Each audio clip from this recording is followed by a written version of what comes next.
Guys, welcome to a new series of Ups and Downs videos. We are finally kicking off with Season 3 of Star Trek Discovery, the long-awaited Season 3 of Star Trek Discovery. It's been 18 months for us, but it's been 930 years, or about 5 seconds, for Michael Burnham. So, I don't know about you, but I'm really excited to get into this season. The teasers have been fantastic, the trailers have been fantastic, and I'm delighted to say the first episode is pretty fantastic. Right, let's get right into it. I am Seán Ferrick for Trek Culture, and these are all of the ups and downs for Star Trek Discovery Season 3, Episode 1, That Hope Is You.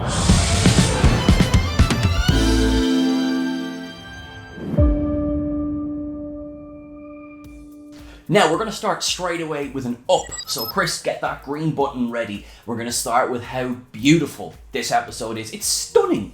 You know, Star Trek, ever since Discovery started, Picard has done this, and even, yes, Lower Decks as well, has shown what Star Trek can do with a budget. I mean, this is really, really beautiful episode. They use the backdrop of Iceland as this planet that they land on. Now, it's not the first time Star Trek's been to Iceland. They were there in Star Trek Into Darkness, where they did surgery on a torpedo. It was great fun for everyone.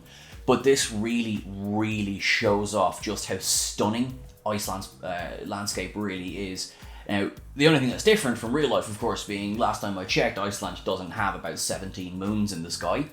I was only there once though, so I don't know. But this could be an ad for Iceland Tourism Board. But coming back to Star Trek, it was really, really gorgeous. Really, really beautiful visuals in this first episode. And you know, after that, after Burnham crash lands on the planet in a pretty great sequence, and Book, who we haven't met yet, but we clearly have, crash lands as well. After they meet, which I'll come back to in a second, they go and they, discover legacy aliens. And again, this for me is an up. Now, we knew that we were getting Andorians, we knew that we were getting Tellarites, we now have Orions as well, which you've seen in Discovery before, but also, as we all know from the trailers, we've got Elurian, that is Morn's race from Star Trek DS9, and we've also got a blink and you'll miss him Cardassian. Now, the reason I want to bring a little bit to this Cardassian is because what the heck has the Cardassian Union been up to in the nearly century since the Dominion War?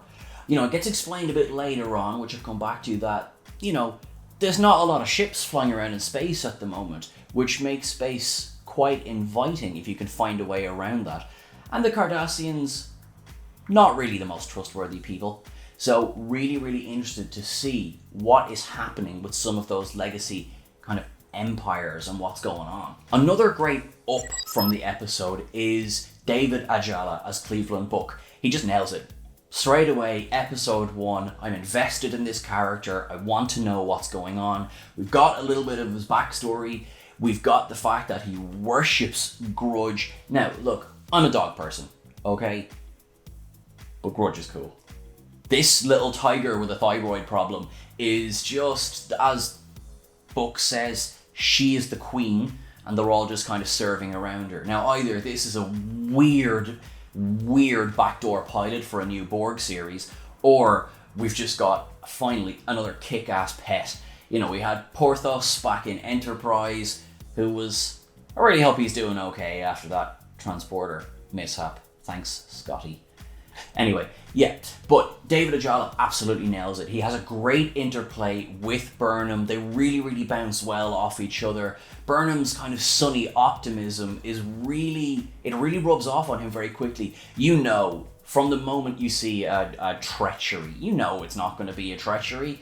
And it's not just because of what we've seen in the trailers. There is an honesty to him that he just brings through his character, and really interested to see where this is going to go. You can see there's a good guy there, and yeah, as I said, definitely an up for me.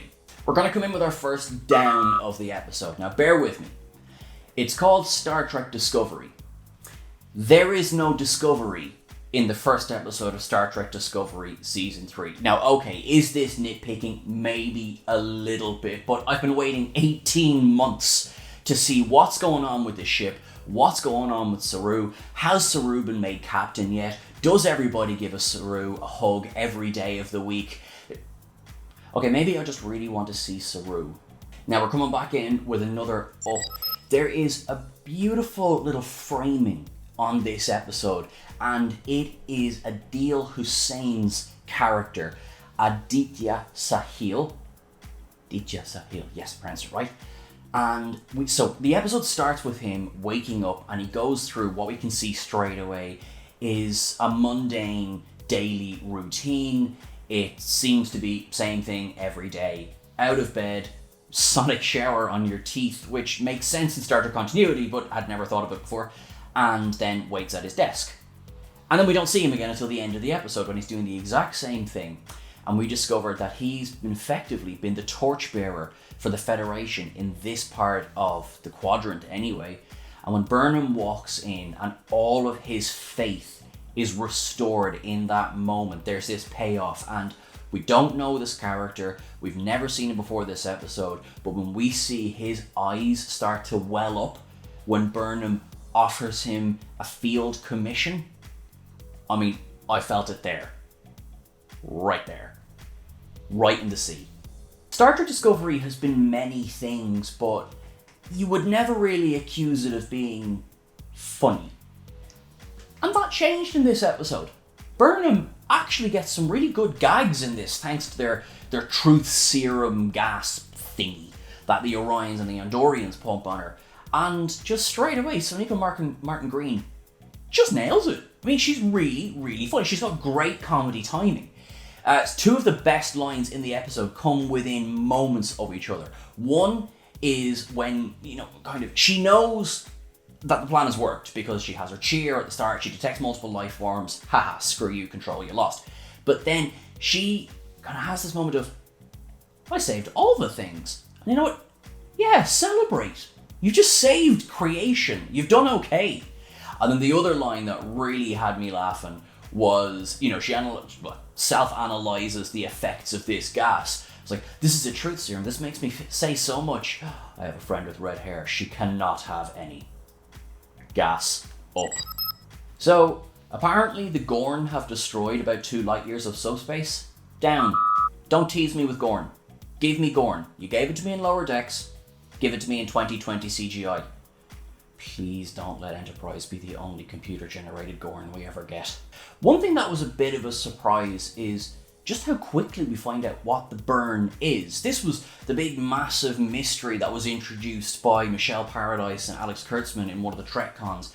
And, it's fascinating. It's what has happened, what has gone wrong in the galaxy to get rid of the Federation. And in a way, it's quite straightforward. All of the dilithium, for some reason, basically exploded, destroyed X amount of vessels, killed X amount of people. It was awful, and without a means to reinsure supply lines, to protect their planets, the Federation crumbled, and yet that actually makes sense. What also is interesting there is that, what about the ships that don't use dilithium? The Romulans use a forced quantum singularity for their propulsion systems, so in theory, they won't be affected at all by the burn. Are they now the dominant power in the galaxy? We know that later on in the season, there's an episode called Unification 3. Do they tie in together? But the burn as it is, up. One of the greatest overall ups of the episode is that this really feels like Star Trek. Look, say what you like about earlier Star Trek Discovery, about Star Trek Picard, and even parts of Star Trek Lower Decks. There has been a lot of criticism leveled at these shows because of the dark tone, because of the cynical exploration of what the Federation and Starfleet have become. And while they've all addressed that in their own way and, done workarounds, there has been this kind of divide between, let's call it Berman era Star Trek, which had your Next Generation, your DS9, your Voyager, and your Enterprise. And then you've got your Kurtzman era, which begins with the 2009 film. And, it's a more, maybe adult is the wrong word of looking at it, but it's certainly a grimmer way of looking at what's going on around. And this episode seems to be kind of turning that back a little bit. The Federation, once again, is a symbol of hope. Particularly in Adil Hussein's character. I mean, he is overwhelmed by meeting Burnham, who is a ghost of the past, but also a living, breathing Starfleet officer. And for the longest time, that's what Star Trek represented, is how good Starfleet was and how good of a force they were. They don't need to be deified, but it is nice if we're going to see hopeful Trek coming back again. Now, where would any of these videos be if we didn't go through some of the Easter eggs? And, you know, with this episode, it was kind of light for Easter eggs. They were there, and I'll go through them now, but it didn't beat us over the head with them. It didn't feel like, you know, and I say this with love, some of the episodes of Star Trek Lower Decks, where it was like, hey, you see the Easter egg I'm pointing at here? I love Lower Decks. Mike McMahon is a genius. Anyway, we have Quantum Slipstream Drive and Benamite, which of course is Star Trek Voyager. We have Tachyon Solar Sails, which of course is the Bajoran Solar Sailor from Deep Space Nine. Trilithium, callback to Generations. The Gorn, as we have spoken about, but also the damage to subspace. Could this be, as has been theorized online, a reference to the Omega particle? Maybe. We have, of course, the aforementioned alien races. There is a call out to the temporal wars from Enterprise, which had to be addressed, of course, because time travel and going into the future. There's also a reference to the fact that the nearest wormhole is 100 light years away. What's the wormhole that we know about in Star Trek? And of course, it's the Bajoran wormhole. Is that what he's referring to? And for the first time on screen, spoken by a character, we've got the Delta Shield is named on screen, and that is, it's just nice. It's been called that in fandom for however long. It's nice to have that addressed on screen. Did we miss any Easter eggs? Let us know in the comments below.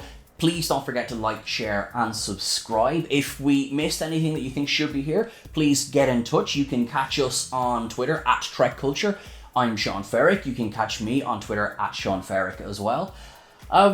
Star Trek is back, guys. Star Trek Discovery is looking good. Here's to a good season, guys. You've been awesome. Live long and prosper.